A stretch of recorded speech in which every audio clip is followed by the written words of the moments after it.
Good evening and welcome to the Tony Kinnett Cast here on The Daily Signal, nationally syndicated first on 93 WIBC. We have plenty of news to cover this evening, of course, from some of the stuff in Iran and New Jersey, bizarrely enough, all the way over to some election results that are going to be coming in less than an hour from Texas, the runoff that is going to change the very makeup of the Senate, and then James Tallarico being, well, James. So we've got all of this and more to cover. Let's get right into it.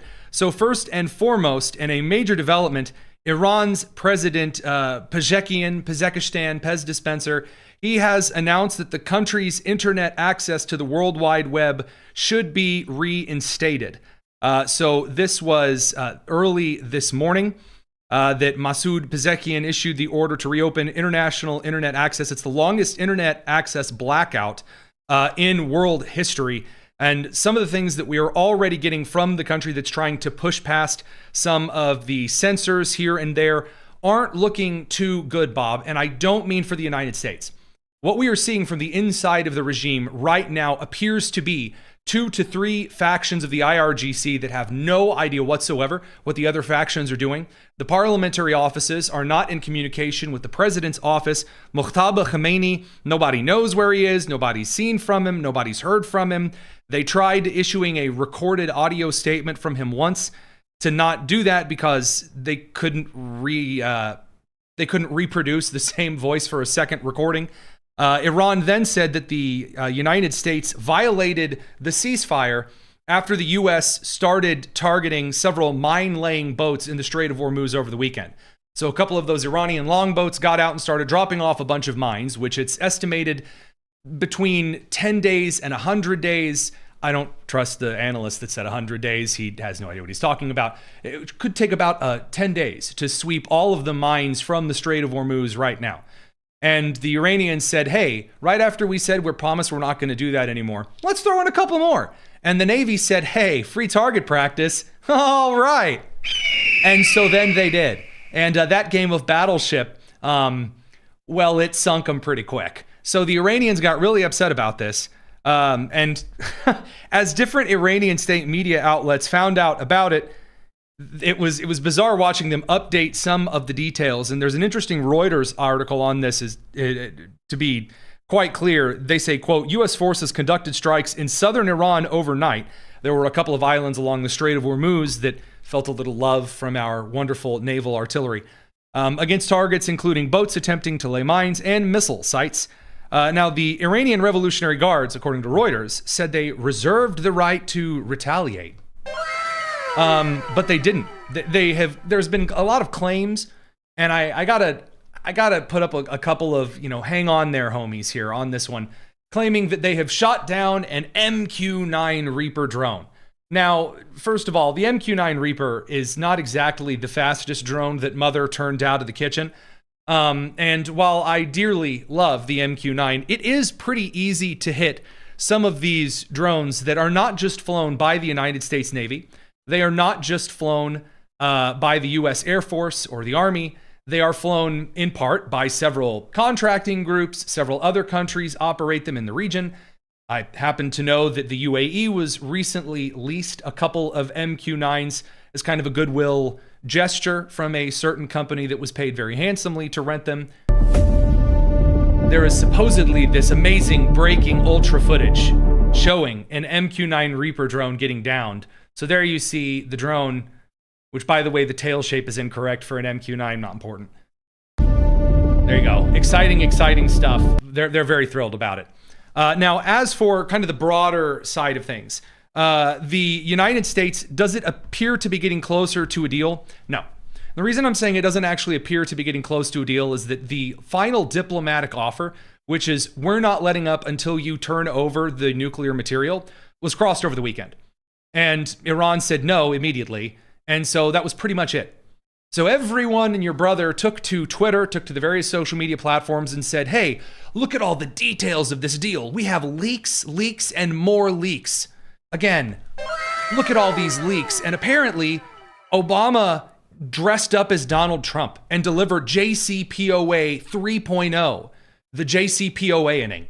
and they were going to give Iran all of the billions and trillions of dollars, and Donald Trump was going to put on a turban and dance around, and it was going to be a terrible deal. And then the other leak said that Iran had agreed to carve itself up into 38 pieces, pay homage to the United Nations, to the League of Nations, and to the gunboat that told Japan to open the country. That was going to be amazing. None of that was true.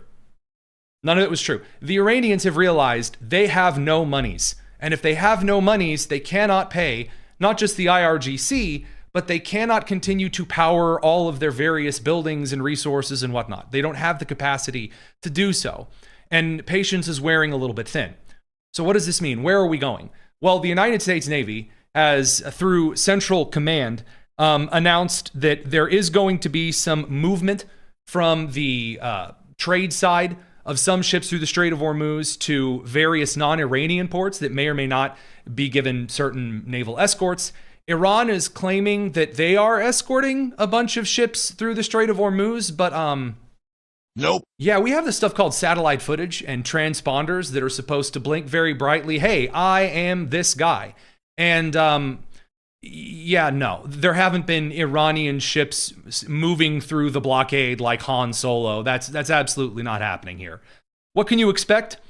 Well, I'll tell you what you can expect right up front. The Pakistanis are really shooting themselves in the foot, Barney Fife style.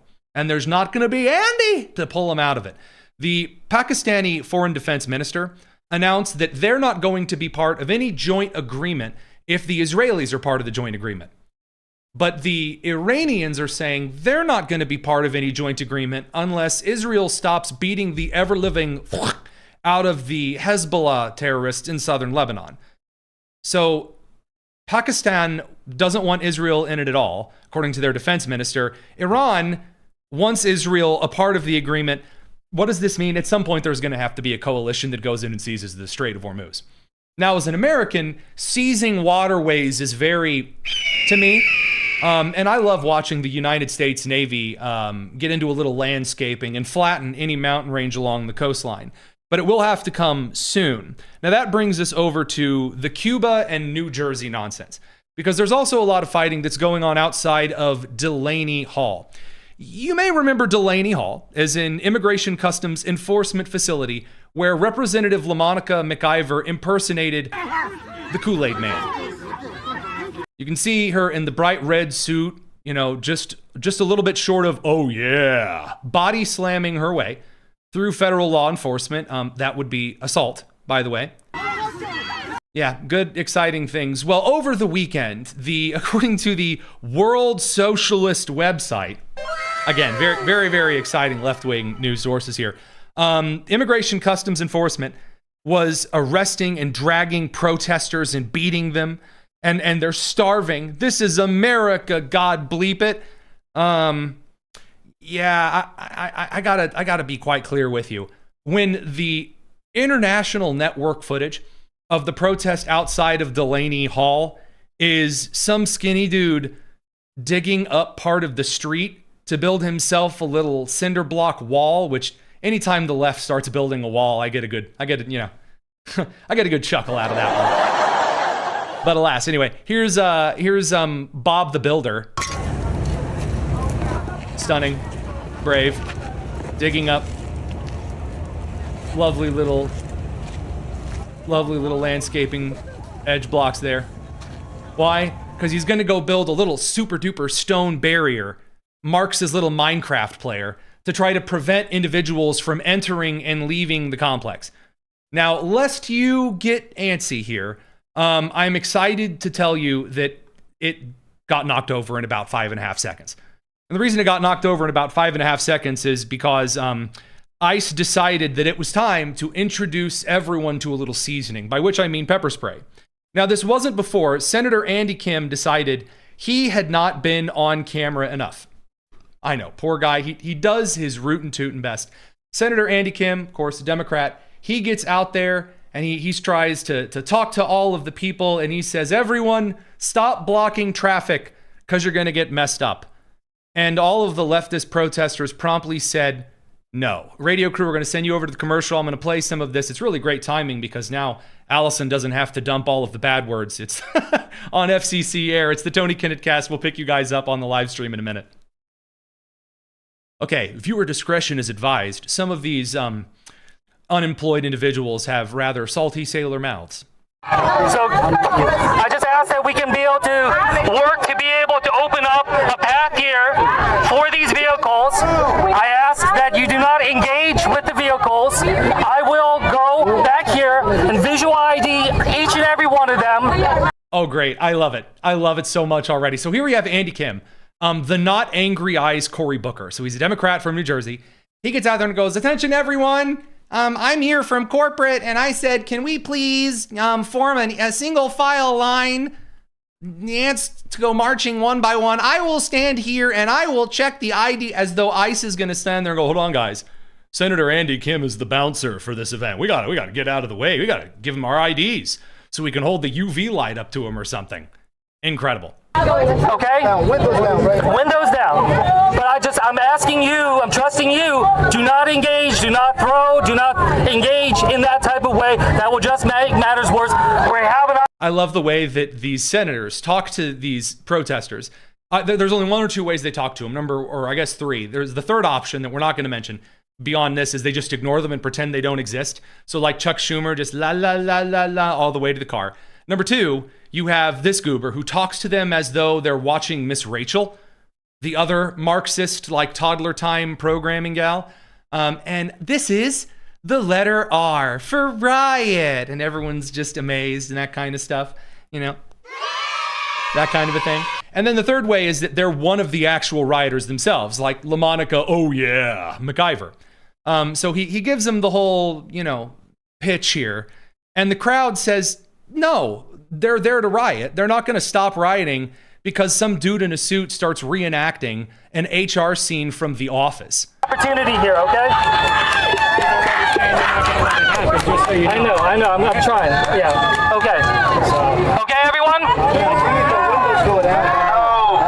She's saying that it doesn't matter, you know? And no one cares at all. So what happened? He stood there with them valiantly.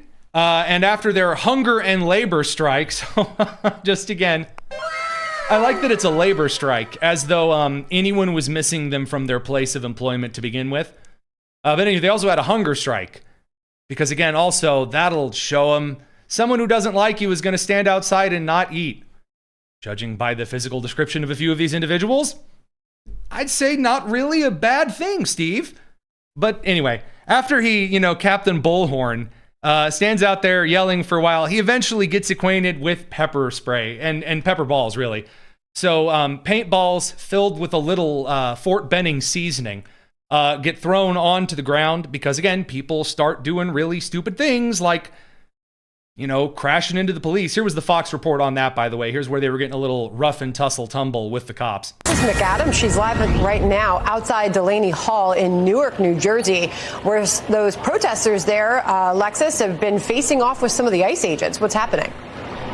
That's right. Well, it has been going on for a few days, and then it happened again this morning, and it's happening again throughout the afternoon. So we're just going to move in on a little bit and show you what's going on out here. You can see that they've got the protesters that got the keffiyeh as well, in case the protesting isn't halal enough. Are sitting here, and I thought it was important to point out a lot of them actually had their faces kind of covered, but the big deal here, right, in New Jersey is that these people don't think ICE agents should be able to cover their faces. So that's one thing, but they're facing off with these ICE officers who are trying to do their job, Sandra, because they believe that this detention facility here, Delaney Hall in Newark, New Jersey, should be shut down. They say exciting stuff, exciting good times. Here is right after Andy Kim got pepper sprayed. You can see just the crowds of, oh, poor man. Oh, spray get the water in there. Oh, it's so sad. Oh, I love the child. Someone, again, bringing your children to these things. Don't be an idiot. You want to get out and protest, make a fool out of yourself? Cool. Go ahead, whatever. Have a ball. But don't bring your children to these things with a sign that says stay safe. Hey, if someone's going to do riotous things, maybe your kids don't need to be there. And just your kids can stay home, do other things. I understand, but he's a senator. Respectfully. Respectfully, still. You got the pictures over there. This is his. I love that. I love that, respectfully this and that. All right, we're going to bring the radio crew back out from commercial. Don't go anywhere. Tons more to cover tonight. It's a big news day. It's the Tony Kinnett Cast here on The Daily Signal.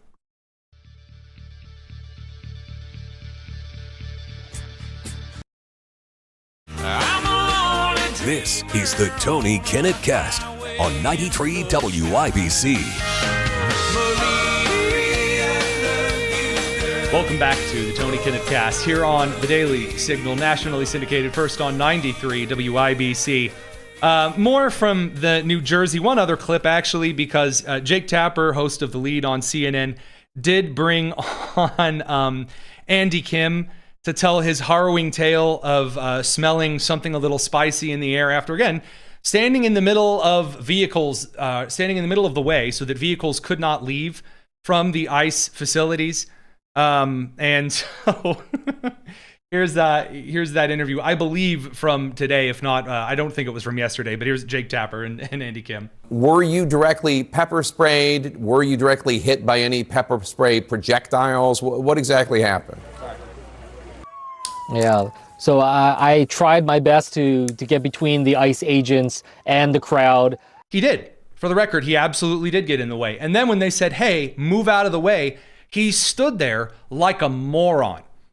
It's like, hey, guys, let's not fight. I'm going to check IDs. And then the cops are like, get out of the way now, keyword being now, standing in the road being illegal. They didn't. And it turns out that when you don't follow law enforcement instructions, especially when someone is breaking the law, you find yourself in the general area of some problems. As the ICE convoy decided to just go ahead and plow through the crowd. Plow through? What are they supposed to do? In what rule book is it written that as long as someone is blocking the road, you break out the lazy boys and just chill until they decide to labor and hunger themselves to death? Actually, might not be too bad of an idea. Which was just absolutely so dangerous of an action that they were doing. So I remember, the pepper balls starting to get shot towards my feet and past me. I did not get hit directly by a pepper ball, but certainly between the pepper balls and then the pepper spray that was happening, I certainly had, irritation and burning sensation in my eyes and my throat. Wow, that's so brave. Now read us your name and your pay number, and quit being a child about it. All right, over to some of the other news sides of things. The Supreme Court of the United States is getting spicy. Not as spicy as the pepper balls, to be fair. But the Supreme Court is getting spicier, and it's not going to calm down. So first and foremost, the Supreme Court reversed a Fourth Circuit decision over immigration judges' speech restrictions. So in this case, the Fourth Circuit ruled, I want to make sure I get this clear here. The Fourth Circuit had suggested that immigration judges had a series of speech restrictions that are kind of in the way, and the Trump administration kind of disagreed on the whole term here. I'm pulling up the actual details here because the judge's name is giving me just a bit of pause. But the Supreme Court, several cases today, they did in fact decline to hear Florida's lawsuit accusing California and Washington of issuing commercial truck licenses to undocumented immigrants. Justice Clarence Thomas dissented, joined by Samuel Alito. That's a very big deal. We're going to talk about that in a second, because if someone is going to get out there and make a couple of decisions regarding state lawsuits, the Supreme Court really is supposed to be the institution that hears them. All right, over to this case. So this is Margolin versus the director of the Executive Office for Immigration Review versus the National Association of Immigration Judges. So a 2021 policy from the Executive Office of Immigration Review, I hear you going to sleep out there, don't, trust me, this gets interesting, required immigration judges to get approval before giving public speeches or statements on topics related to their official duties. So the idea was that you as a judge are not allowed to get out there and tell everyone about why you're being super political with your office. So, for example, Chuck Schumer getting out there and saying, hey, we're going to institute all of these political judges. So a lot of lower courts dismissed the lawsuit. They said, look, we're not going to really get in on this. But the Fourth Circuit Appeals Court agreed that the claims were channeled and then did something unusual on its own without either side asking for it. the Fourth Circuit questioned whether or not the system of reporting whether judges said something wrong was even working the way that Congress intended it to work back in 1978. So you have this Fourth Circuit court that's overseeing this judges speaking out in public rule. There's a specific thing being asked for by the prosecuting party, and then the Fourth Circuit Court of Appeals just decides, just random magical rainbow moment, they're going to start ruling on completely different stuff because they want to. You can't do that. Federal judges are not lawmakers. Federal judges are not supposed to define what the executive should and shouldn't be doing. And federal judges are not supposed to say what they really wish the Constitution would be about or federal law. That's not the purpose. That's not the point. But the Fourth Circuit Court of Appeals here decided that they were going to do this anyway. And the Supreme Court said, you guys can't do this. You violated what's called the party presentation principle, which means courts are supposed to decide what the bleep is in front of them. You can't just be out here saying, oh, you mentioned immigration, I therefore declare everyone's legal. You can't do that. And this is a major ruling that is going to come into play in about every single case from now until I'd say they get through all of this 14th Amendment stuff. The Supreme Court's making it clear they're not going to rule in favor of the Trump administration when it comes to the 14th Amendment clause, because what's being argued before the Supreme Court right now regarding the whole 14th Amendment birthright citizenship thing is not the jurisdiction clause. So what is the whole point? Why do I make a big deal about this? The Supreme Court saying you can't just get in front of us and just rule whatever you want, willy and or nilly. Now, on the flip side of that, you're also not supposed to just look at the Supreme Court after a major ruling and then flip everyone off. So an Alabama court did exactly that. A federal court in Alabama blocked the state from using its brand new congressional map, ordering the state to use a court-imposed map with 2 majority black seats for the 2026 elections. So a panel of Alabama judges decided, this 3-judge panel, stated, well, they're very likely to succeed on their Section 2 claims that if we don't have racially segregated voting districts, then that's really bad. But as you know, the Supreme Court just ruled on Calais. They said, hey, you can't have racially segregated voting districts. And the 3-judge panel essentially said, we don't care, and ruled in favor of forcing Alabama, again, right before some primaries. So they have to get this moving, guys. You can't just do a primary and then an election 2 months out before November. So this has already been appealed by the state of Alabama to the Supreme Court, and it's going to get slapped down very, very hard, very, very quickly. As a quick note, the reason I did pause there and kind of do some of these cases out of order, I really want to make sure that when we're covering certain cases like these, that I have the right stuff in front of me, because I really don't want to give you guys incomplete information. So that's why I took a couple of seconds there. Now, last but not least on the Supreme Court side, before we get really, really spicy, like Justice Thomas pimp slapping the Supreme Court over what I'm about to tell you. The Supreme Court declined to hear a lawsuit from Florida which accuses California and Washington of illegally issuing commercial truck licenses, CDLs, to undocumented immigrants, which is true. California and Washington, and also Pennsylvania, have just decided that if you live in their state and you have a first and a last name, maybe, they're going to get out the rubber stamp and presto, you now get a CDL, even if you can't read or speak English, even if you have no idea what you're doing, and even if you're working for a shell company that has more safety violations than a redheaded nerdy kid in an 80s movie has acne. So, I mean, it seems like a very interesting case that should be argued before the Supreme Court. And they declined to hear it. It was a 7-2 decision. We're going to get into this on the live stream. Radio crew, the FCC is going to find me if I don't let you go to commercial break. We'll catch you on the back end of it. It's the Tony Kinnett cast here on the Daily Signal. So the 7-2 opinion just argued, in essence, that Florida doesn't have a right to just go full in and bring a case to the Supreme Court over 2 laws in kind of the interstate commerce. It was a very, very lukewarm milquetoast decision. And it was a 7-2 again, and it was Alito and Thomas dissenting. John Roberts, Elena Kagan made the case that Florida didn't have a strong enough argument that, at least right now, what California and Washington were doing directly impacted the citizens of Florida based on that entire policy. Now, it's very weakly argued. So they didn't actually shut any doors. They just said, we're not going to hear this right now. And it was Justice Thomas and, again, Samuel Alito, the two powerhouses, the Sons of Thunder, for your gospel shout out there, who made the case, if a state sues another state, guys, we have to get involved. Why? We fought a whole freaking war about this. Whether it is, in fact, the states or the federal government who holds supremacy in deciding certain arguments, fistfights, and patty cake slap-offs between different states. So Justice Thomas argued, and let me pull up the actual quote here.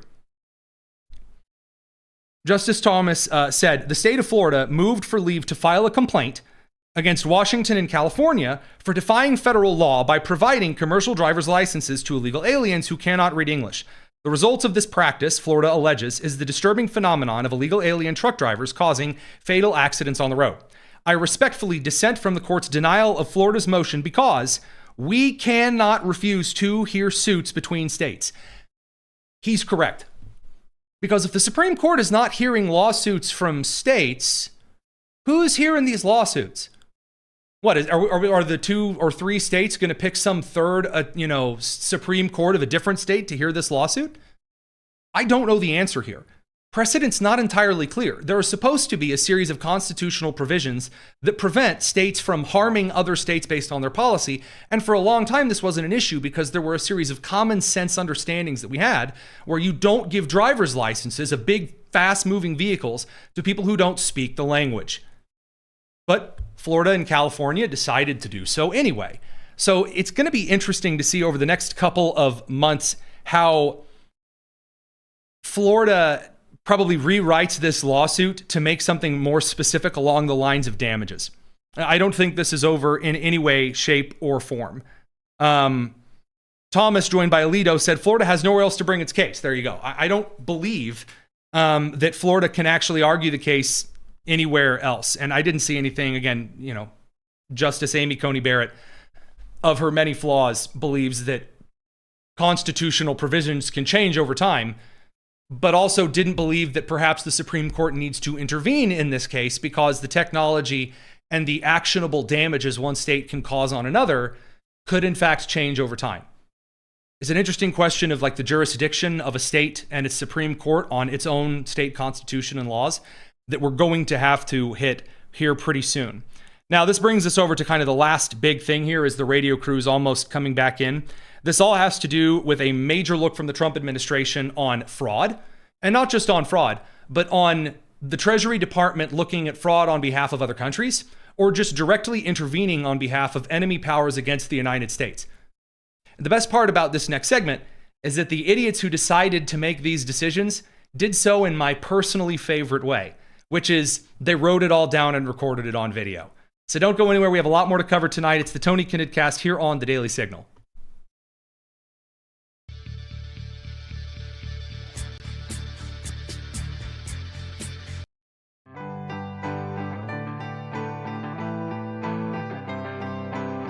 It's the Tony Kinnett Cast on 93 WIPC. Welcome back to the Tony Kinnett Cast here on The Daily Signal. So there is a whole crew that is getting hit with a beautiful list of subpoenas and investigation. It's not investigation from the Department of Justice. It's not investigation from an ethics committee or even your brother's marriage counselor. No. This is an ethics and an official inquiry series of requests from the Treasury Department, which means Scott Bessent is out there grinding an axe. And here is for whom this particular bell tolls. So the Nueva America Convoy de Wonderfulness, whatever, that the CodePink and communist sympathizers organized to sail to Cuba. Well, remember, we covered this last month. Made the decision to bring not only foodstuffs and a series of medical supplies, but also left a couple of things on an undisclosed manifest that were then delivered directly to the Cuban regime. And I made the case that it was rather strange how of the solar panels that you could see being loaded into vehicles in Central America, once they actually got to Cuba, they didn't actually show up on any hospitals' roofs. Remember those hospitals that were running out of power? Yeah, they didn't show up anywhere. Isn't that strange? And not only is that, rather bizarre, but it gets a little bit worse for him. See, we actually have, from their very own mouths, the individuals saying they worked with the Cuban government to thwart the United States and bypass sanctions and blockades and other constitutionally prescient and upholden measures that are supposed to keep you from committing treason in the United States or abroad. So this brings us to the people who are in very, very, very big trouble. So Hasan Piker, who's a terrible person, left-wing streamer, a guy who's not only, shocked his dog, but just openly praises Mao and Castro and all other kinds of terrible things. Now, he's a fat little rich boy who grew up in the lap of luxury, just like all of the communists and their sympathizers. Shout out to Zoran Mamdani. But he made a little bit of a boo-boo before this even got started. I want to go to Cuba. Would you be down? I fucking love Cuba. Oh yeah, you'd be down? Yeah, I filmed a documentary there once. The Cuban government actually hit my contact from the embassy. Here we go.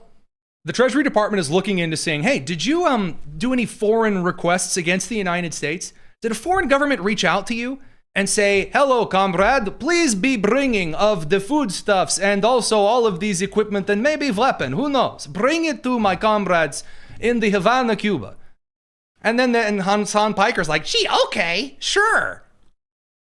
And told him that if the only thing stopping us from coming to Cuba was the consistent internet access, we can make it happen. Yeah, Cuba is sick. Wait, the government reached out to you. So, yeah, of course. It's, not reach out to me. There's there's a middleman. It's too late. There. Oh, it's a middleman. Oh, that's even worse.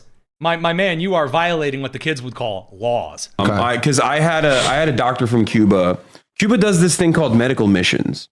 And they've been doing it since, I believe, the 70s. And it's incredibly successful. They have a massive, very robust, medical program, because kind of they have to, because they're under an incredible sanctions regime by the United States of America that the rest of the world thinks is abhorrent, except for America and Israel that keep consistently vetoing it over and over again. Yeah, no. So first of all, this all comes down to the Cuban Assets Control Regulations of your boy's favorite little acronym that I know I shared with you about a month ago, OFAC. That's the Office of Foreign Assets Control, the Treasury Department. In other words, how you as an American are really not allowed to act on behalf of America's enemies here at home and abroad. So various statutes include the Trading with the Enemy Act of 1917, the Cuban Democracy Act of 1992, the Helms-Burton Act, otherwise known as the Cuban Liberty and Democratic Solidarity Act of 1996, and various related provisions in the Foreign Assistance Act. So if Hasan Piker took a bunch of directions and instructions from Cuban middlemen, they didn't reach out to me directly, they reached out to me by the embassy, which is reaching out to you directly. If the embassy of China contacts me here in the United States, and it's an embassy of China's, that's their territory, that's their government officials. That's still China contacting me. Don't be dumb.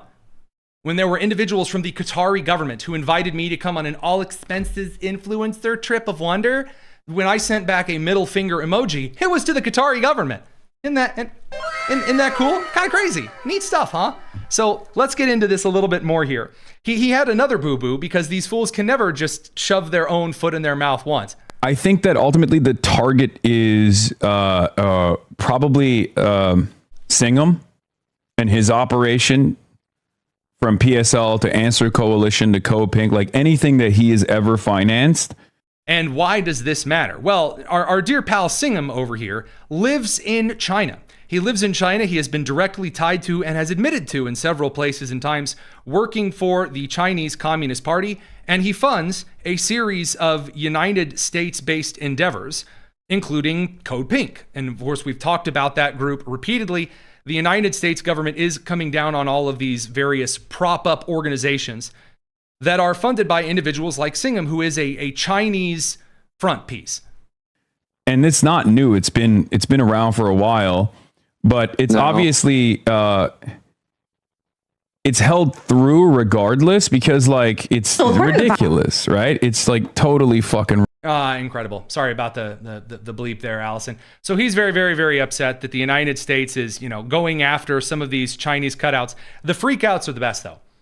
The freakouts are just supreme. So one of these individuals, Susan Medea Benjamin, she's the head of CodePink.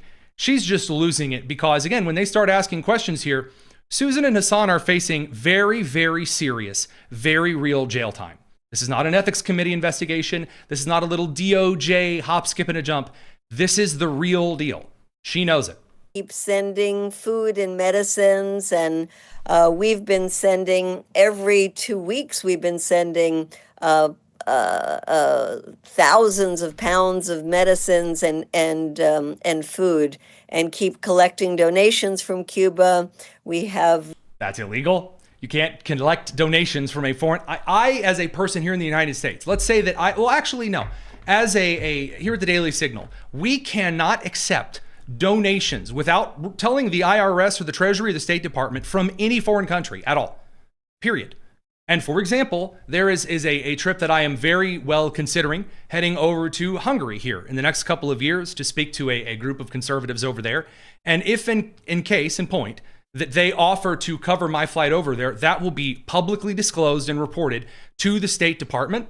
And by the way, they may suggest, no, Tony, you should just pay this your own way yourself. It would be a lot better. In which case I'll say, absolutely, you got it. Because there should be no situation in which you are taking orders from a foreign power, especially a declared enemy under congressional law of the United States.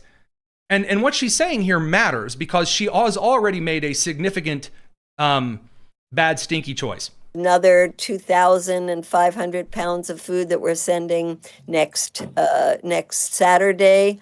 And we'll just keep doing that. And I think it's so important to be sending whatever we can. It's also important to go there and spend money because, as you said, people are earning $15, $20 a month. So just going there and giving tips and buying meals and whatever you can spend is helping the economy, as well as, Dot, creating friendships and real ties with the Cuban people. So allow me to make this clear. Going to another country and taking extra money for the purpose of stimulating a regime's economy is not allowed. That in and of itself is not allowed. But even if we take that aside, there's an issue. She claims that there are all of these detailed manifests. We this much food, this much medicine, only food and medicine, but hasn't released the manifests. That's rather suspicious. Release the manifest. What is it exactly that you were carrying over there that you don't want the public to see? Have you been dropping off cases of Baofeng radio transceivers? Have you been dropping off cases of rechargeable NICADs? Have you been dropping off military or pseudo-military equipment? Man, why were there certain solar panels just popping up on regime headquarter buildings after you left? That's rather curious. I'm just shocked. Oh, there's a big surprise. Incredible things. But the decisions don't get any better for them because Hasan is now freaking out too. He's losing it because he knows he's not just like kind of guilty and, oh no, a lawsuit, I'm going to have to settle. This is even better than mortgage fraud because, as you guys know, when it comes to covering these kind of crimes, I make it clear if you are dumb enough to commit crimes, first of all, don't commit crimes. But if you're going to get out there and commit like a white collar crime, don't commit the kind of crimes that I can pull up on a series of documents. So if I open up the filing cabinet and see that you violated the law in triplicate, it's real easy to throw you in jail over it. Here's Hasan Piker losing his McMarbles because he recognizes the writing is on the wall and also in those financial forms. And I'm not going to lie to you guys. It's not great. The news is not great. Okay. I mean, it's bullshit, but still not great that, they're after your boy. They're up my ass. And I'll obviously get into it right now. I'll tell you all about it, but let me blast off real quick. We will free you, brother. Yeah, free me. Oh, free me, help. Radio crew will send you guys over to the commercial. Try not to violate basic U.S. law while I'm gone. We're going to continue on the live stream. It's the Tony Kinnett Cast here on the Daily Signal.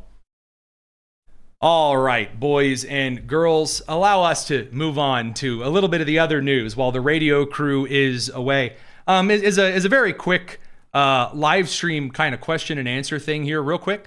Over those in the live stream, our standards are that you don't violate YouTube's terms and services. If you're here and you don't like the show and you want to, complain a bunch in the comments, my friend, you are welcome to be here and tune in because that is great for our engagement on the algorithm. So that stuff aside, let's keep on moving because there is more on the Kami Sochi front that is just not getting any better.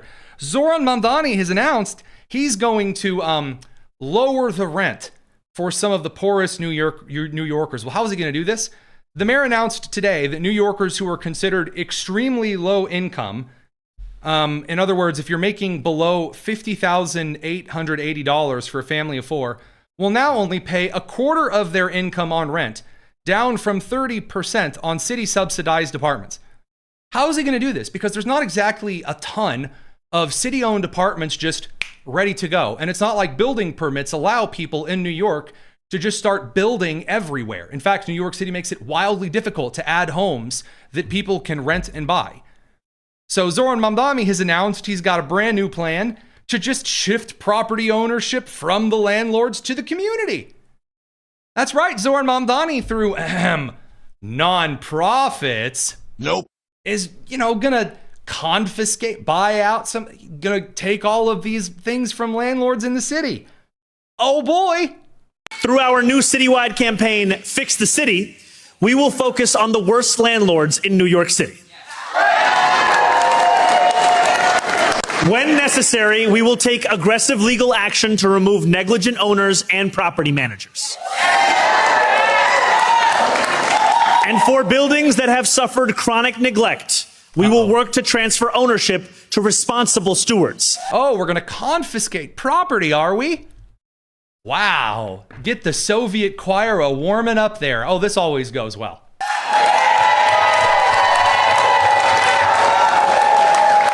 Stewards that include community land trusts, nonprofits. Community land trusts, nonprofits,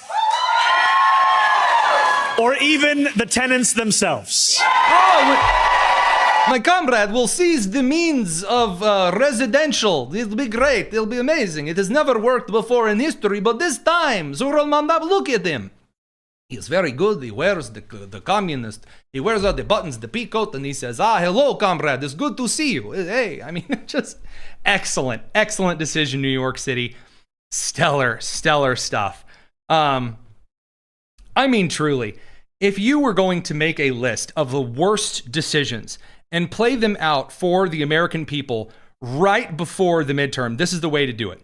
Now, I did want to mention this story before. We didn't have a chance to. The Washington Post is losing it over the Trump administration on a government-wide non-disclosure agreement. But before we get to some of that stuff and also Cuba's foreign minister losing it, and let's not forget that Texas election closing in 11 minutes, we're going to bring the radio crew back and we're going to bring on Scott Jennings because he has a lot to say about some of these things. Don't go anywhere. It's the Tony Kinnett Cast.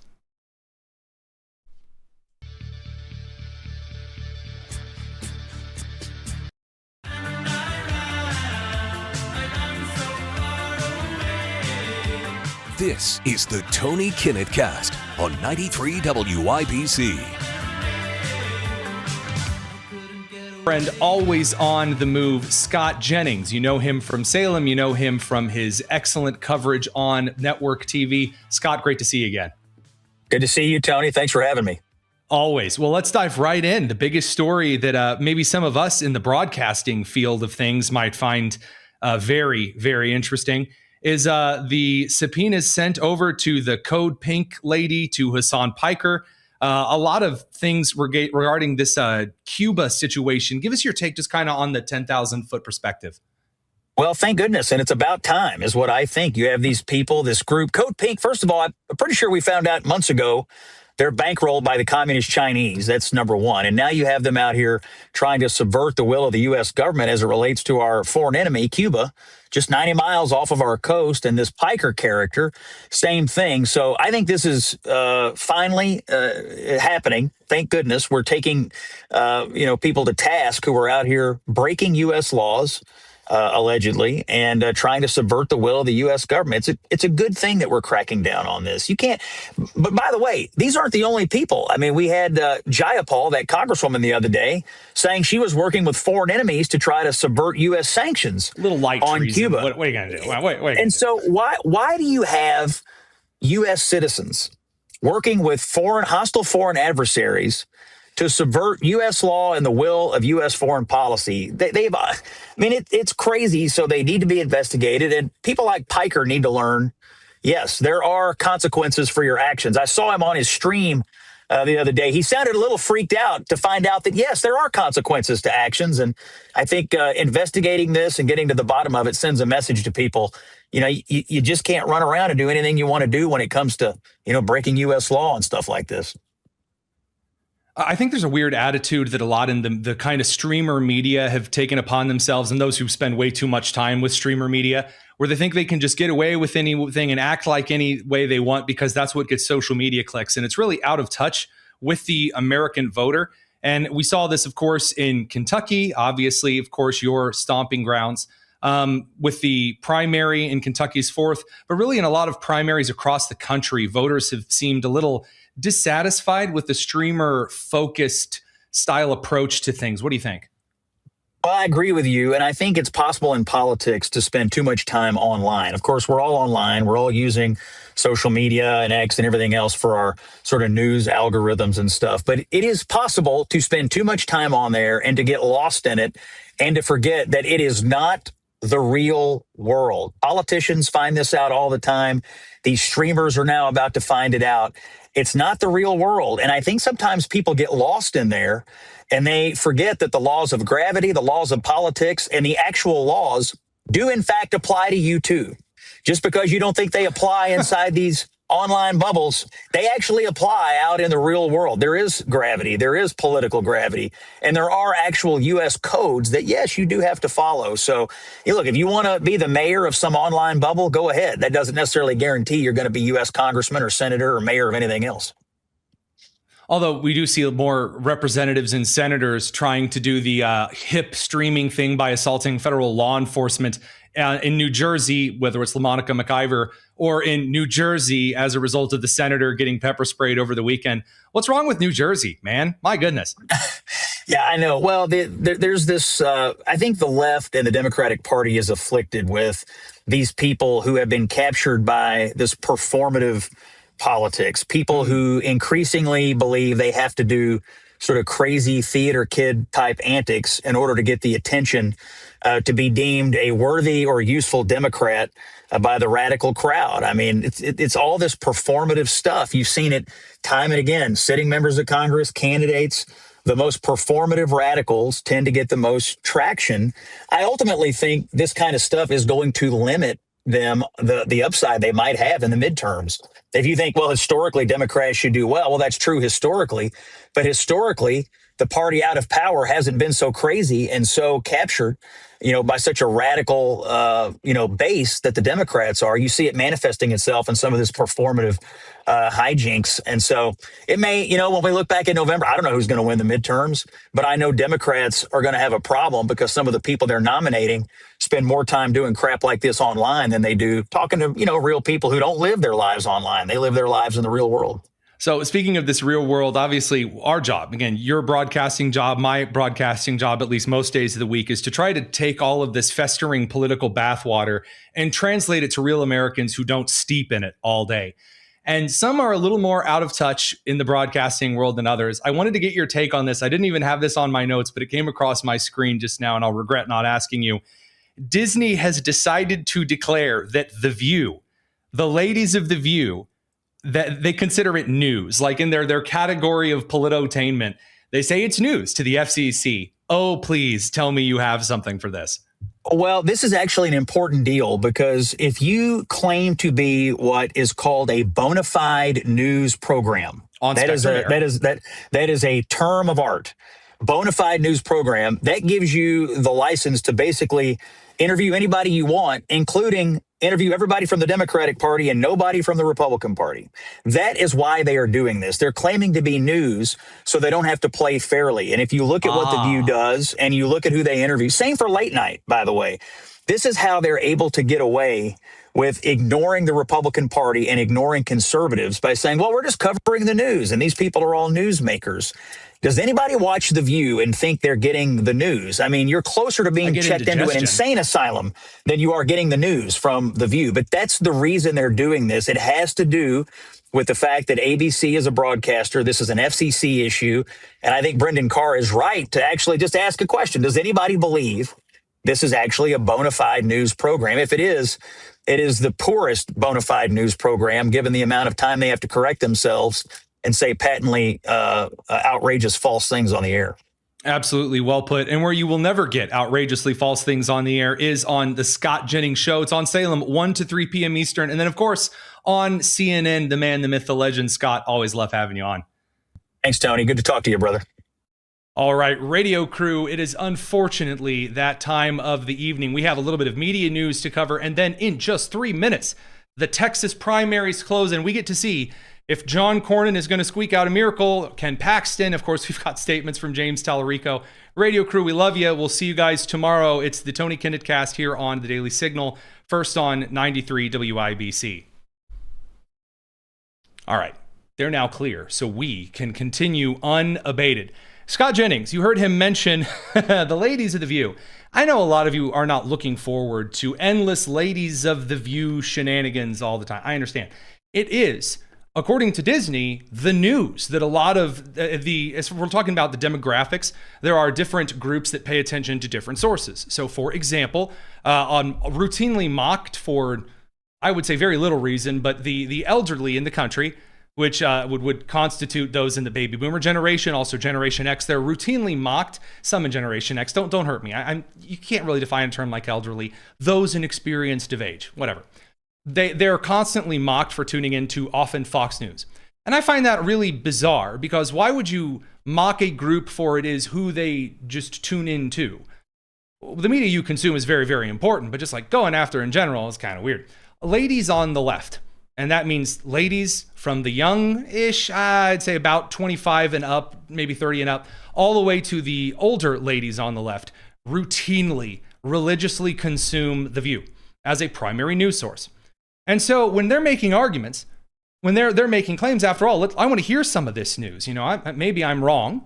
Happy to admit so. Let's hear some of this news and see what it is we got. Maybe I've been wrong all this time. There's actually something really spicy and good from the ladies, from Whoopi Goldberg, Sunny Hostin, Joy Behar, and the other ones. And how about meeting the energy that the Republican Party has? Because, you know, when... Oh, yeah, Senator Chris Murphy of Connecticut, the most View lady of them all. They go high, they go low, we should go high. It seems to me when they go low, we should go to the Earth's crust. I think I think a lot of Democrats are they don't feel great about the sort of energy that they're seeing from the Democratic Party because it seems like the Democratic Party is playing by a rule book. Sweetheart, get to the point. Okay, so up front and first, I love this because as the science teacher, I would love to run out and point that the Earth's crust is the topmost lithospheric layer of the Earth. So of our physical layers, of course, there's all different kinds of layers of atmosphere, but of the lithospheric layers going all the way down to the crust, that's the shallowest you can go there, hon. But anyway, I mean, if you really want to count the biosphere, that's lame, and that gets into academic argument that is for nerds and also other nerds. But starting off not exactly strong, the Democrat Party needs to be more radical. So I will remind you right now that Governor Abigail Spanberger of Virginia is being roasted alive because she is going around to different Democrats saying, please, please, please don't do any more redistricting stuff. Why? It is a money drain. The Democrats wasted $70 million on the Virginia redistricting fight that they lost. Democrats want to throw in even more money to that campaign. By the way, the polls in Texas are now closed. We're going to hit some of those numbers as they start to come in. There are a lot of people who would say, even like Senator Andy Kim, who just had a nice lung full of spicy, that maybe getting radical and building little cement block walls and throwing those bricks like they do in Minneapolis or in, LA, that's not what the party needs more of. Well, Chris Murphy's not going to say anything against that. That man has the testosterone of a Ziploc bag. That no longer Well, the other exists. party is shameless, first of all. Yeah. Yeah, I mean, I'll say two things about that. Alyssa calls it a race to the bottom. Yeah, I understand that, but listen, like democracies die when the regime that's trying to convert a country to totalitarianism breaks the rules and the opposition follows those broken rules, right? So you have to, if you want to confront this threat, the opposition, the Democratic Party, has to break some norms as well. And I get that makes people uncomfortable. Wait a minute. So he... Oh, gosh. Okay, so did you catch it? He says,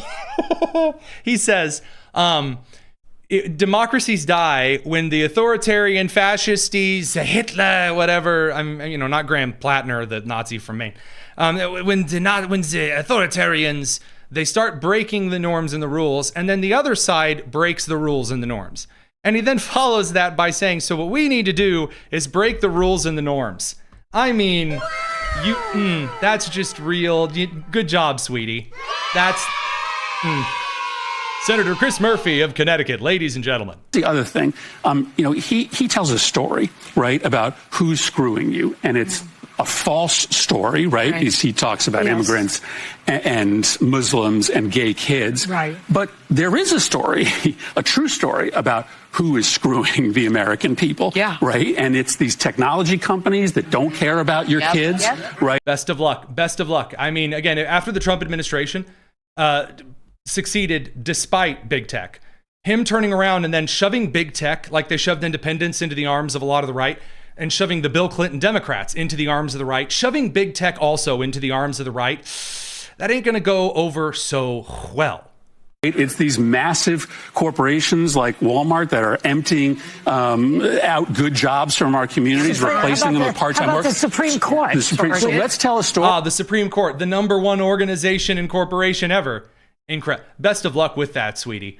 A real to you. Exciting. All right, let's get over to some of these exciting Texas results. We do have more than a few of them.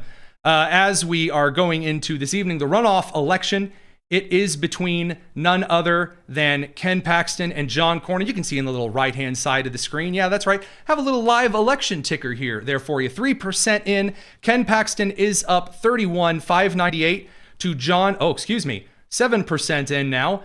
Ken Paxton is up 71,6 to John Cornyn's 45,898. It does not, again, already got to be careful because things can obviously change.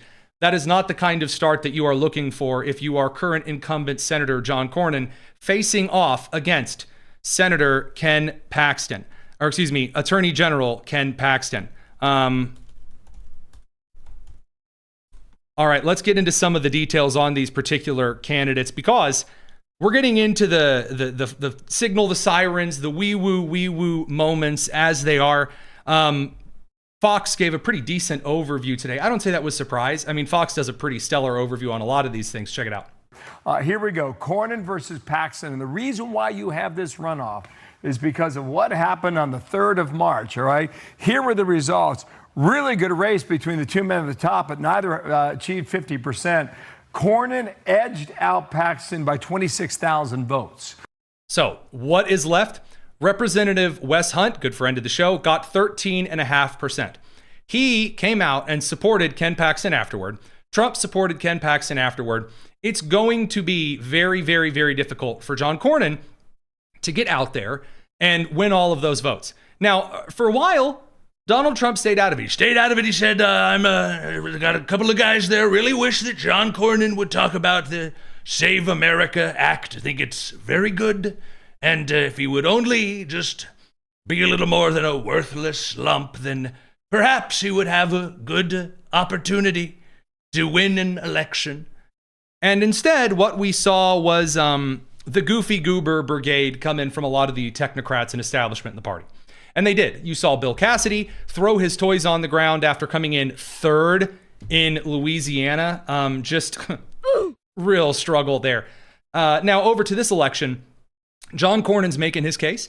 He says that Ken Paxton has a lot of baggage. And he does. He has some personal baggage. However, in this day and age, is that going to be enough? Well, here's Cornyn's pitch anyway. Ken Paxton's flaws and the baggage he brings to the general election is going to be exploited to the fullest by James Tallarico and by Democrats. James Tallarico raised $27 million in just the first quarter of this year.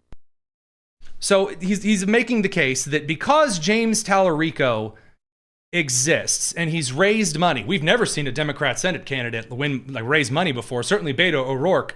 There was an article after article from the Associated Press, from Reuters, all the way over to MSNBC at the time, to the Washington Post, to the New York Times. Oh, he's raising so much money. And then Colin Allred. Oh, he's raising so much money. And then it didn't pan out on election day. Well, is this baggage of Ken Paxton's going to be enough? Well, let's actually dive into him, because I'm going to list him to you here really quick before we decide if it's enough. So he has a securities fraud indictment from 2015. The case dragged on for 9 years and resolved in a 2024 pre-trial deal, no guilty plea or conviction. So charges dropped upon completion. That's not going to stick. 2020 to 2025, a Nate Paul bribery or abuse of office scandal. So the suggestion, 8 of Paxton's top senior aides or whistleblowers accused him of misusing the Attorney General's office to benefit wealthy Austin donor and real estate developer Nate Paul by intervening in Paul's legal and financial troubles and delaying foreclosures. I'm not really seeing anything here that is just nail him to the board, got him. You get maybe a negative campaign ad about it, maybe 2. It's not going to stick with people. And then 2023 impeachment. The Texas House GOP impeached him 121 to 23 on 16 to 20 articles back in the day. The Texas Senate acquitted him on all counts after a 2-week trial. His wife, Senator Angela Paxton, didn't vote. So is this going to be enough to sink him? Is this really going to get? No, it's not. And as you can see right now, 14% of the vote in, it is Ken Paxton, 136,840 to John Cornyn's 93,6. Here's why it's not going to be enough to sink Paxton. Number one, because everything's already baked into the cake. It is. All of the scandals already scandalized. And number 2 is because James Tallarico cannot keep it together and be normal. This is the real secret. This is. If you are running up against someone that has baggage, all you have to do is appear moderate and normal to have a chance. Did James Tallarico do that? Absolutely not. Absolutely not. And again, remember, they ran him 4 out and right in the front of the entire country, as just like they ran Beto O'Rourke, just like they ran Colin Allred, just like they ran Pete Buttigieg, as, oh, he's so wonderful and normal and amazing and moderate. He's so normal. Abigail Spanberger is such a moderate. Zoran Mamdani is such a moderate. Wow, look how amazing they are. Here's the problem. James Tallarico, who originally they trotted out as just a little Baptist independent preacher boy, except Democrat and completely in disagreement with everything in the Bible, it turns out that he was awful. I mean, he's getting worse. So not just old clips, but some pretty new clips as well. Do not show him in a very good light. So I should mention very quickly, Gwendolyn Katz gave a very, very kind $50 super chat. You guys do not have to do that at all. Not out at all. But I will say this as well. Just very, very kind super chat. Also, one other individual, very kind. Wow, Life is Rough gave a $5 super chat on the matter of Cuba. And we'll get back to those things later because I don't want to leave that down. But thank you very much. That's very kind. On the matter of James Tallarico, the dude's just yikes. Yikes. It's not very good. Here he is bragging about how easy it's going to be here and now. You know, I'm an 8th generation Texan. I've been eating barbecue since before Ken Paxton's first indictment. I will remind you, this is a man as a vegan. And if all they have on me is lying about me being a vegan, I feel pretty good. Again, he's made his own case. The dude's a vegan. He's said that before. Now, if he wants to go back on it, again, hey, there's a whole King of the Hill episode where Bobby, he goes vegan. And then the girl breaks his heart, and then Bobby goes and eats a steak in front of a crowd, and it's incredible. That was far better than whatever this is. About our chances this November. And you're absolutely right. So many of my family members, my friends, my neighbors who voted for Donald Trump in 2024, they voted for him because they thought he was going to lower costs. They thought he was going to end the forever wars. They thought he was going to release the Epstein files and drain the swamp. But just 1 year later, they've seen how he's done the exact opposite. Through his crazy tariffs, he's made everything more expensive. He has started even more conflicts around the world, including this new forever war in Iran. So there you go. James Tallarico, very bland, baseless, whatever nonsense. Now, at this point, I've seen enough already. And I'm serious. Already, I've seen enough. Now, the Associated Press is not calling this yet, but the decision desk has it. I'm looking at the map here. Again, you're seeing on the screen the little check mark pop up. Here's what I'm looking at right here. It's just the AP screen and the map. I have now seen enough of Texas to weigh in. Tarrant County, sorry if I'm not pronouncing that right, Denton County really needed to come out for Cornyn. I needed to see Galveston as well come out for Cornyn in order for this to be a fight. I don't think so. Ken Paxton, he wins. I don't think there's a chance here that Cornyn is going to catch up to him. I agree with the decision desk's call right there. Looking at the Attorney General map real quick, because some of you guys are asking how some of these things are going so far. Mays Middleton is currently up 155,000 to Chip Roy 121,000. Now, I'll be quite honest with you. We don't have the election ticker up for them and rotating because we just didn't get the ticker to rotate in time. That's going to be coming for a lot more of our election coverage. We're trying to build and add some new stuff to the show just for you to make it a little bit better, because so many of you have very kindly started tuning into this as your nightly news source. And the best we can do for you very poor, unfortunate souls stuck with me is at least try to make it a little more visually appealing for you. So, it looks as though Mays Middleton right now with 17% of the vote in is up 155 to Chip Roy's 121. I mean, it really does appear the president of the United States is carrying through on his endorsements. It does. It absolutely does. And Chip Roy is not incredibly disliked around the rest of the country, but that brings us to the Tallarico problem. Tallarico's not running in the rest of the country. Wait a minute. DDHQ has not called it yet. Producer Daniel, you strike my heart. You strike my heart. We'll find out if I'm right or not. I guess we've thrown the check mark up. I'm not going to rescind it. We'll keep an eye on it. I still think that at this point, I don't see any way that 18%, he's down, what is that, about 63,000 votes? No, I'm not seeing it. I'm not seeing him make up that gap. Austin would have to come in pretty heavy for him. I just don't see it yet. Well, we'll keep an eye on it for sure. Now I'm really stuck here because we've thrown the check mark on it. It's still correct though. So, as I was saying, Tallarico, he is absolutely not running on a national stage. This is the issue, and Scott Jennings and I talked about this after the interview had ended a little bit. The case regarding Tallarico or Beto O'Rourke or Colin Allred, they think he's running in Los Angeles and New York, in Northern Virginia. He's not. He's running in Texas. So when you get out and you say that you're super pro-abortion and you think Jesus is trans and you think all of this other stuff, that is a huge no-no, absolutely not kind of a situation. I don't see anyone in the Texas side of things going with that at all. And here's Tallarico, again, Blaze is reporting this, doing the exact thing. I trust Texas women to make decisions about their own bodies, to shape their own destinies in consultation with their family members, their doctors, their faith leaders. I don't believe that's a place for government. I don't believe it's a place for politicians. I don't believe it's a place for the state. And that's a belief I hold not despite my faith, but because of my faith.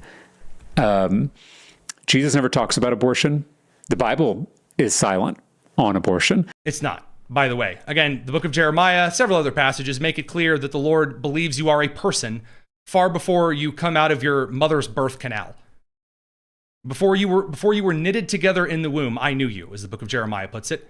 So no, again, when Jesus and John the Baptist in the womb, like the Gospels make it clear, there was a lot of kicking involved in being around the other one when the two mothers pregnant were near each other. So no, it's very clear. You're a person before you're out of the womb. He's just wrong. And saying this kind of stuff. And when that happens with a social issue as important as abortion, we Christians have to take Scripture as a whole, and we've got to try to make some kind of ethical determination. Right now in Texas, we have the most extreme abortion ban in the country. Oh, no exception for rape, no exception for incest. We have girls as young as 10 years old who are assaulted, who are raped, who are victims of incest, and who can't access basic reproductive care, who aren't able to make the decision about whether or not they are going to create. And again, just my personal belief is that we have to. Okay, so this kind of stuff from him, very consistent all the time, all that nonsense. And there are clip upon clip upon clip upon clip where you can see him just saying the wildest stuff, and they just want to pretend this guy's a moderate. I don't see it. Did they teach you in Sunday school that Jesus Christ himself was a radical feminist? The American flag is such a complicated symbol for most of us. God is non-binary. You can't call yourself a Christian and reject the stranger seeking asylum at our southern border. Our trans community needs abortion care too. Modern science obviously recognizes that there are many more than two biological sexes. In fact, there are 6. Prophetic voices like Jesus have helped me reckon with my own whiteness. Our southern border should be like our front porch. There should be a giant welcome mat out front. We are trying to fundamentally change the politics in this state and in this country. Yep. No need to sit and cry over, your whiteness or your masculinity. Yeah, I really don't recommend that. So again, is what Paxton is doing here? Am I seeing anything that's just going to be super duper? It's really out there. No, what I do believe is going to happen is that I believe that you're going to watch Ken Martin get suckered into spending a ton of money, and I just mean a ton of money into this election. I do. That's what I'm seeing. Now, at this point, 20% of the vote in. Ken Paxton, 205 to John Cornyn's 129. Now, 212 to John Cornyn's 135, 21% in. Guys, it's not getting any easier. It's not going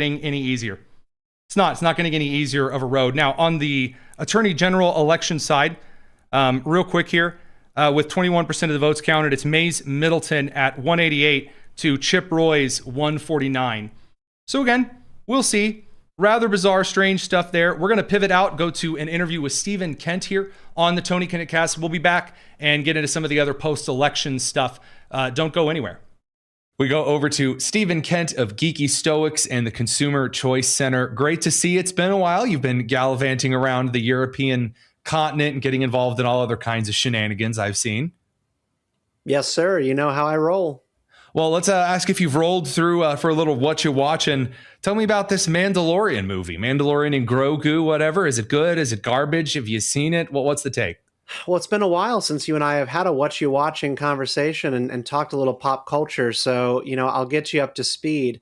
The war on quality content continues apace out of Hollywood. So the thing about The Mandalorian and Grogu, Tony, you and I are both big Star Wars fans. That's true. Is that it's not really a movie that you can raise strong objections to. It's not a heresy, and it's not a horrible movie. It's not a good movie. It's not a great movie. It's just a movie. It's content. It is The Mandalorian, which is a character that we love. It's Grogu, which is a perfectly fine character. Kids love him. Parents tend to as well. And they are on an adventure to rescue Rota the Hutt and, I guess, stop some Imperial bad guys. And that's it. It's 3 episodes of The Mandalorian crammed together into a movie and put in theaters. And it's just kind of ridiculous. Didn't they do the whole Star Wars movie that's kind of like a B-list knockoff, and the 2 main characters go to rescue one of the Hutts before? Haven't we done this in animated fashion before?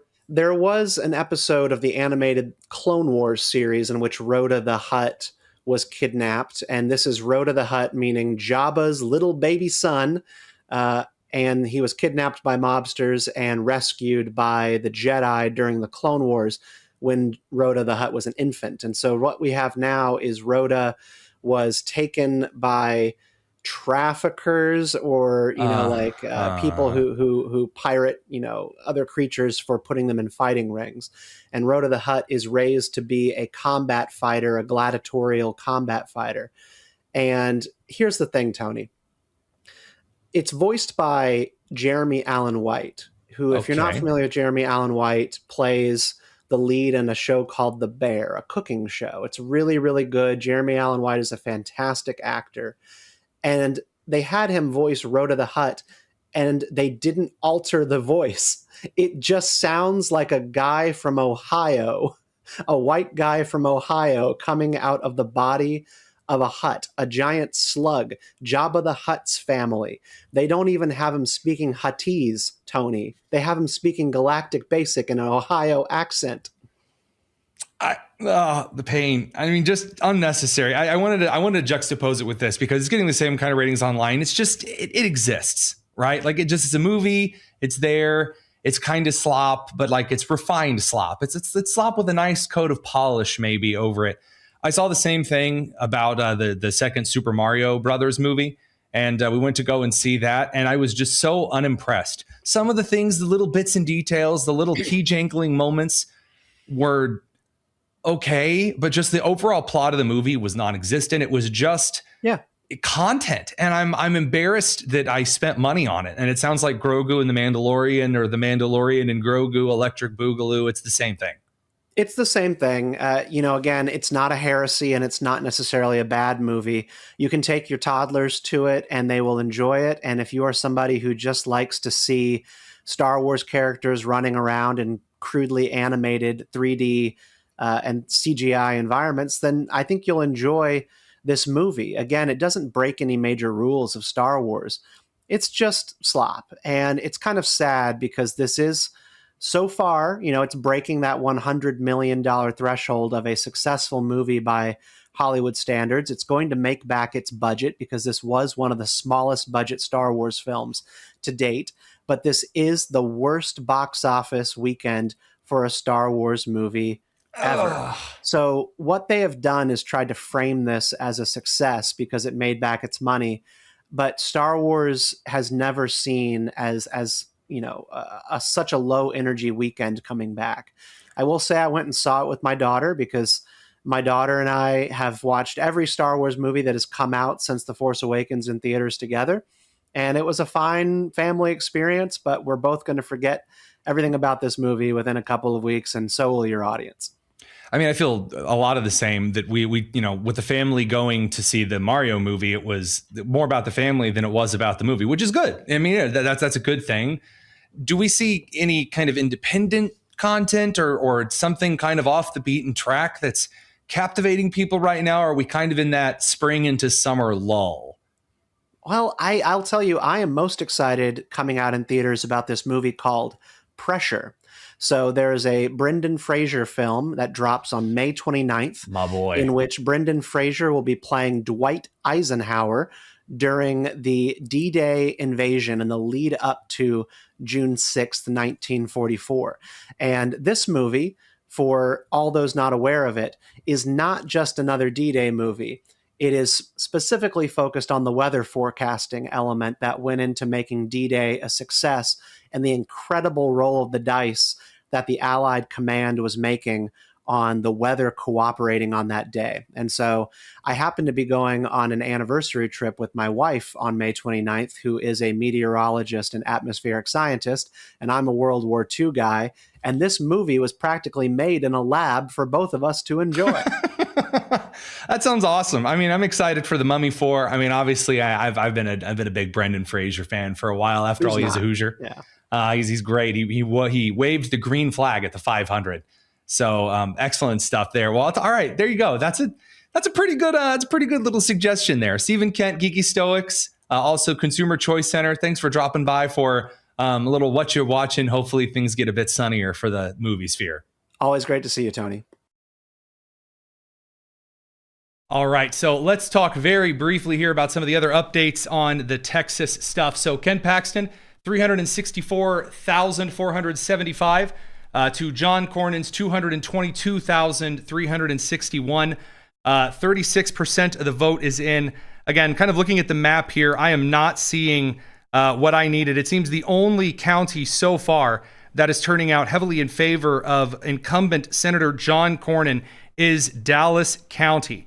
Now, again, there are a few other places that still need to weigh in before this is, I'd say, officially called on the AP or the decision desk side. Again, here at the Tony Kinnett cast, we're doing something a little on the strange side.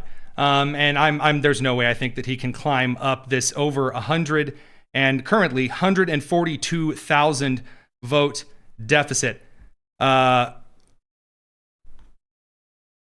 Oh yeah, Dallas County is not heavily in favor of Cornyn even. I mean, and I really needed to see Dallas Fort Worth. You needed to see Austin. You needed to see a couple of the counties.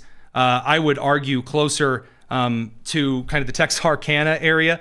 You needed to see Harris, Fort Bend, and Brazoria counties really come in favor out for Cornyn here, and we just didn't see it. Dallas County so far, with 50% of the votes counted in Dallas County, it's John Cornyn at 23,122 to Ken Paxton's 22,490. Yeesh, it is not going Cornyn's way. The miracle that needed to be, I just don't see it.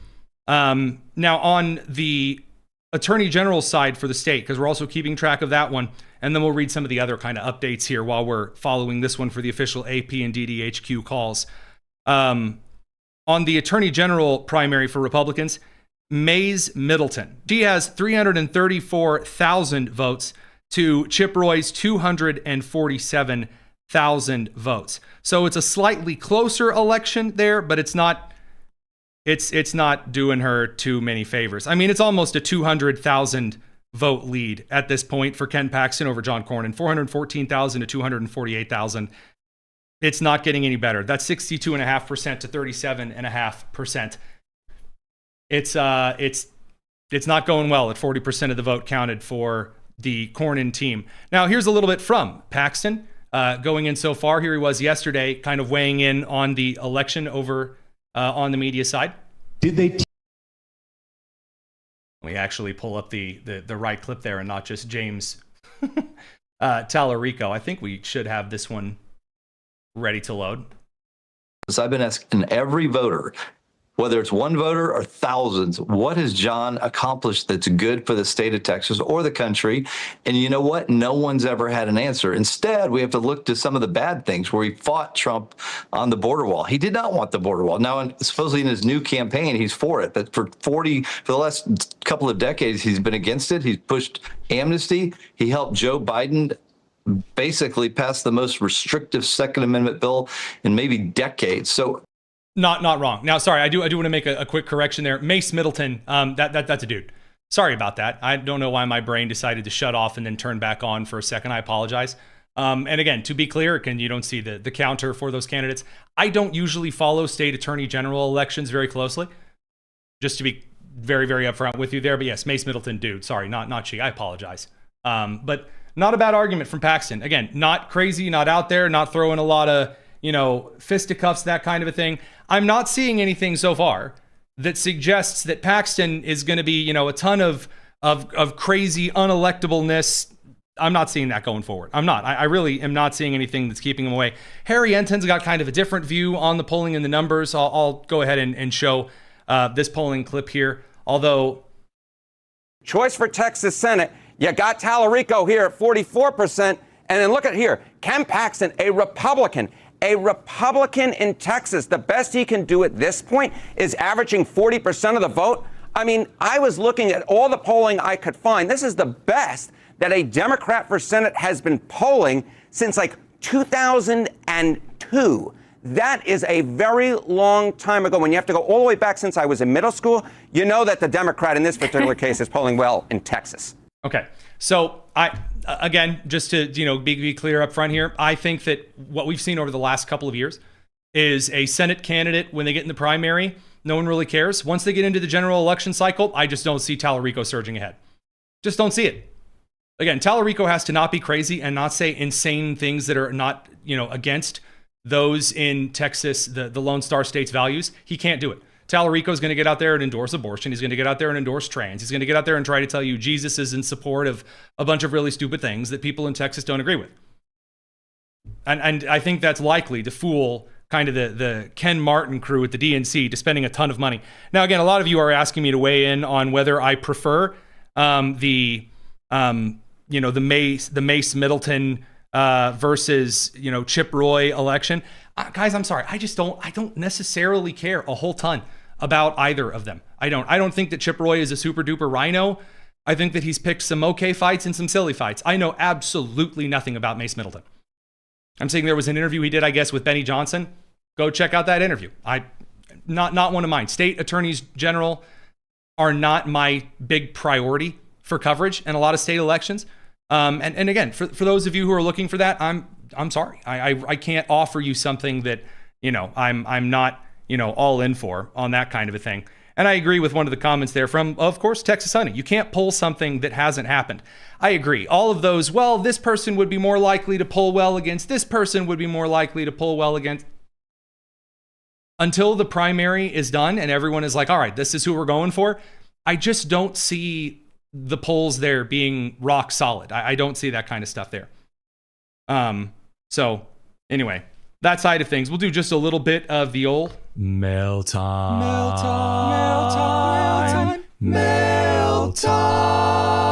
the Tony Kinnett Cast. All right, so a couple of things here. Again, if you are in the mood to get a little bit of a mail time question in, kind of throw something our way, you don't have to give to Super Chat stuff.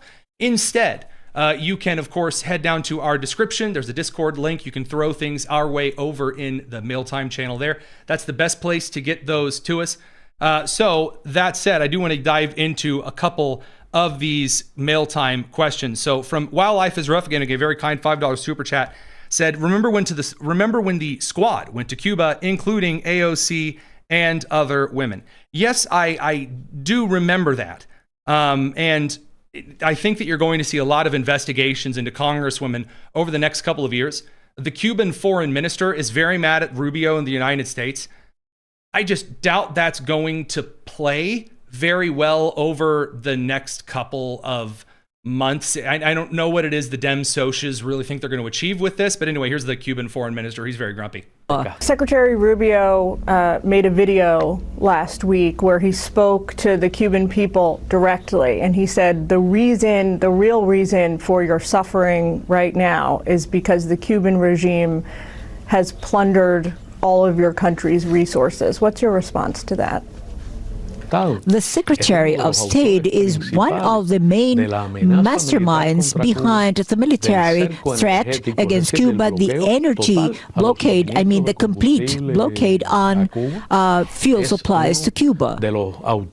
He was one of the authors of the extreme tightening of the blockade against my country in all areas. However, he lies. He lies on and on. He continuously intends to deceive the public opinion in the U.S., the U.S. Congress, and the international community.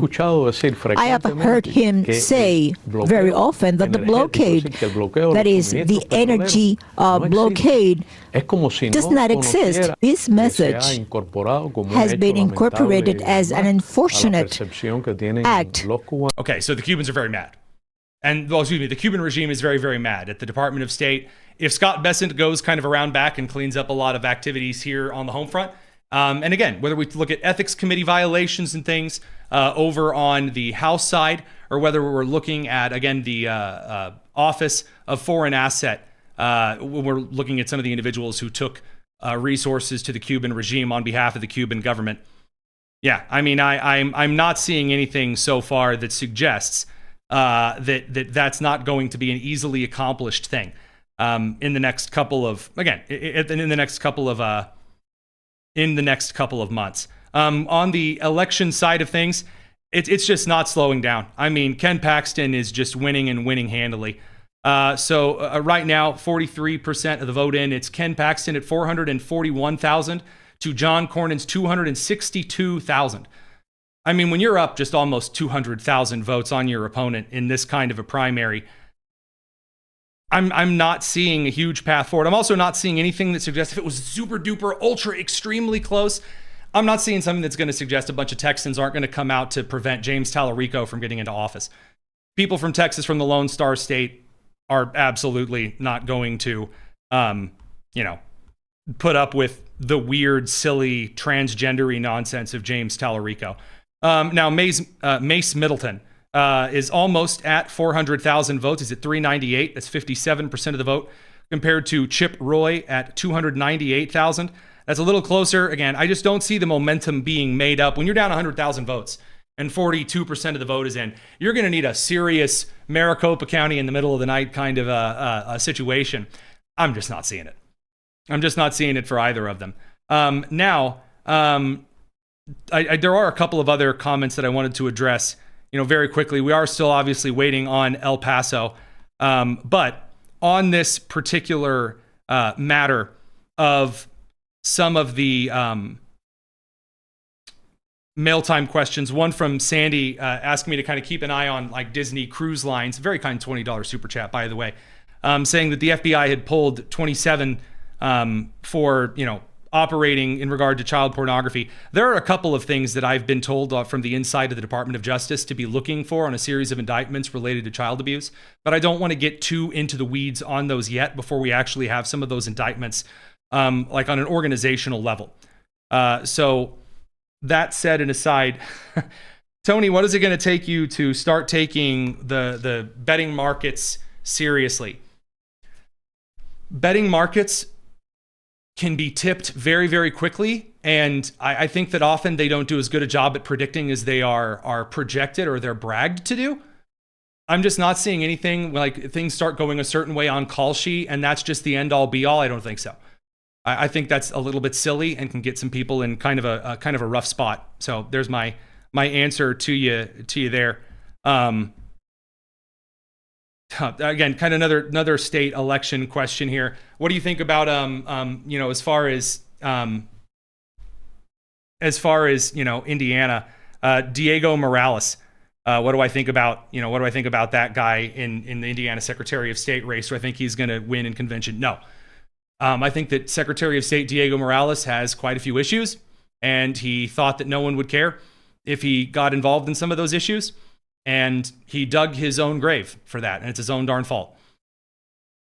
There's really not much else to be said there. I don't have an endorsement. I just don't think that's... Again, I really wish that I could give you guys, so much excitement on like statewide races. You guys, there's a lot of local great media out there that you can probably tune into to get far better on that than your friendly national Hoosier pundit. Did you enjoy the Indy 500? I only watched bits and pieces. I'm sorry, I know that's an anathema here in the Hoosier state. But I didn't really have a lot of time. We don't get a lot of time off here on the Tony Kinnett cast. So I try to spend, a lot of time off when I have the opportunity with my family. So do I think that Graham Plattner has a chance against Susan Collins? Yes, I do. I think that he has a pretty decent chance if enough money is spent and if Susan Collins is just the most milquetoast oatmeal candidate in all of history. But the way that Graham Plattner stuff is currently going, the dude's a nutcase, and he's not doing very well, at least in some of the updated main polls that I've been seeing. For Mary Rose, I've been hearing about liberal judges that give violent criminals short sentences and the criminals reoffend. I have 5 judges in my district, and I need to vote for 4 in the circuit court. How do I find out the records of these judges so that I can vote for the least offensive? I live in Maryland, not much hope of a conservative judge. So the answer to that question is to do kind of a broader search kind of on, I would start on the social media scope. Past that, you're really going to have to look through major cases of violent criminals. There's not like a database that I'm aware of. There might be a nonprofit or a think tank that keeps track of certain things like that. I do know that the Alliance Defending Freedom does a pretty good job of going after certain decisions and keeping track of some judges and things that they've done. I know the Heritage Foundation has tracked some things like that. I can't point you to a specific database, and that is a significant issue. Which reminds me, for our particular stream, we are thrilled to be sponsored by the Alliance Defending Freedom. They do phenomenal work over there. So again, what would you say if you found out that some of America's biggest companies, the ones that you use and support, are paying for gender transition drugs and surgeries for kids? This kind of stuff is really happening. Guys like James Tallarico, they're defending it consistently. Our friends at the Alliance Defending Freedom are doing something about it. Companies like American Express and Home Depot appear to cover irreversible, experimental gender transition procedures for minors in their employee healthcare plans, which means that kids can get puberty blockers, cross-sex hormones, and life-altering surgeries, and the companies you support foot the bill. This has to stop, and you can do something about it. Sign the Alliance Defending Freedom's petition telling corporate America to stop covering these kinds of procedures. Your voice will be heard by leaders at these major companies whose decision to end coverage for these procedures could impact other companies across the country. Join adf.com/Tony. Go to joinadf.com/Tony and sign that petition today. All right, kind of on a follow-up here, see if we are finally ready for any of the heavy crews. Why would we want to put some credence in betting markets? What does that demonstrate? There's a lot of people that just really like things that go a certain way and track public sentiment. It's a populist ideal. I don't necessarily care for it. Sorry. And I say that as someone who works with a lot in kind of the populist space.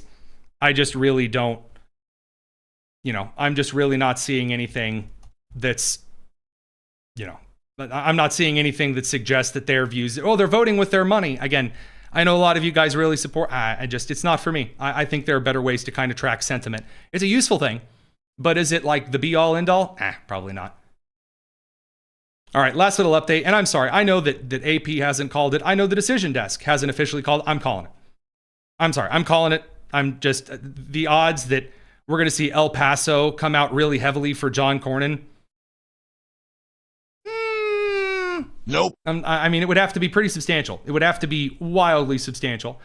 Ken Paxton with 44% of the vote counted right now. It's 451,000 to John Cornyn's 267,000. That's with 44% of that vote counted in. I ain't seeing it. And by the way, again, I'm not seeing anything for Mace Middleton at 405,000 votes, 57%. To the Chip Roy, he's over 100,000, 102,000 vote lead. I'm not seeing that either, although that is a little closer. So there you go. Take it for what it is that you will. I'm not necessarily being a very good boy and waiting for the two standards for calling the election. I just don't see it for Cornyn at this point. And if I'm wrong, I absolutely will come back and say, hey, I was wrong, and I'm so sorry. But this runoff is not going in John Cornyn's direction at all. So that said, we'll be back tomorrow, 7 p.m. Eastern. If you like the show, like and subscribe would be super duper. We will see you then. It's the Tony Kinnett Cast here on the Daily Signal, nationally syndicated and first on 93 WIBC. Take care.